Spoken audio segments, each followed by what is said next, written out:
আশা করেছেন, এই কথা কিন্তু 164 নাই। সেটা আমরা আদালতে চ্যালেঞ্জ আকারে দেখিয়েছি। তখন স্টেট ডিফেন্স লয়ার এই বিষয়ে আর কোনো কথা বলেননি, তার মানে মেনে নিয়েছেন যে হ্যাঁ এটা তার ভুল সাবমিশন হয়েছে। যে আলামত এবং দলিল আছে সেটি দিয়ে আপনারা পুঙ্খানুপুঙ্খভাবে এই মামলাটি প্রমাণ করতে পেরেছেন কিনা?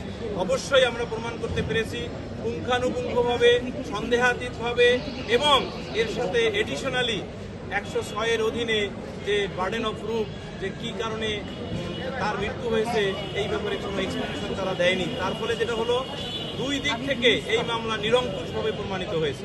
দুলু ভাই, গতকালকে আপনি এটা ব্যাখ্যা করেছেন, তারপরে একটু জানতে চাওয়া যে 164-এর সময় কিন্তু ডলারের কথাটি বলেনি এবং সে বলেছে হচ্ছে বাইরে। পরবর্তীতে এই ডলারের যে প্রসঙ্গটা আসছে, এটা কি পরবর্তীতে কোনো প্রশ্নবিদ্ধ হবে বা কোনো সমস্যা তৈরি করবে? প্রশ্নই আসে না। আমি আর্গুমেন্টে বলেছি, একটু আগেও আমি বলেছি যে 4টা স্টেজ মোট, সেই স্টেজের মধ্যে প্রথম স্টেজে যদি আসামি না বলে তাহলে ধরে নিতে হবে পরের স্টেজটা হলো আসামি জেলখানায় যায়। জেলখানায় গেলে দুষ্টু কোনো প্রিজনার তাকে এই বুদ্ধি শিখিয়ে দিতে পারে। সেই শেখানো বুদ্ধি অনুসারে দুষ্টু চক্র অথবা দুষ্টু ব্যক্তির দ্বারা প্রভাবিত হয়ে বিচারকে জনগণের মাঝে প্রশ্নবিদ্ধ করার জন্য অথবা ডাইভার্ট করার জন্য অথবা ডিলে করার জন্য এই ধরনের দুষ্টু বুদ্ধির কথা সে ব্যবহার করেছে। কোনো রিইনভেস্টিগেশনের সুযোগ ছিল? কোনো সুযোগ ছিল না এবং কোনো সুযোগ নাই। ভাই, আদালতে আপনি বলছিলেন যে স্বপ্না যদি অপরাধে সহযোগিতা না করে তিনি কি পদক্ষেপ নিতে পারতেন, এই বিষয়ে আপনি একটা ব্যাখ্যা দিয়েছিলেন, এটা একটু ভেঙে বলবেন? স্বপ্না যখন এই তাদের যে সংশ্লিষ্ট ঘটনাস্থল অর্থাৎ ফ্ল্যাটে ছিলেন এবং তার থাকা অবস্থায় যেহেতু রামিসা আক্তার এই শিশু ভিকটিমের ধর্ষণ এবং হত্যাকাণ্ড হয়েছে, তাহলে ওনার একটা পদক্ষেপ, যে কোনো পদক্ষেপ উনি নিতে পারতেন। ফর এক্সাম্পল, দরজা খুলে চিৎকার করতে পারতেন, জানালা দিয়ে চিৎকার করতে পারতেন।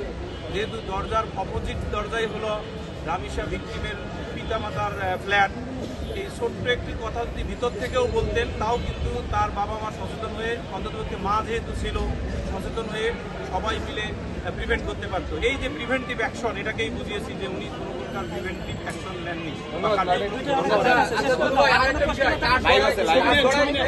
কাঠগড়ায় দেখলাম যে স্বপ্না আক্তার তার হাজবেন্ডকে মারার উদ্যত হচ্ছিলেন, ওই সময় বিচারক কি বললেন এবং আপনি কি বললেন?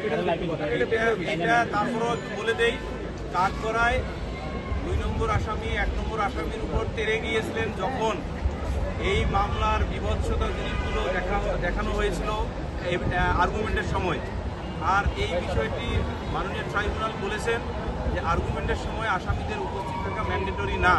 যদি আবারও আসামি 2 জনের মধ্যে যে কেউ এই ধরনের ঘটনা ঘটায়, তাহলে নিচে যে আদালতখানা আছে সেখানে রেখে আর্গুমেন্ট করা সম্ভব হবে। সুতরাং আপনারা শান্ত থাকেন, এই কথা মাননীয় ট্রাইব্যুনাল। ধন্যবাদ। দুলু ভাই,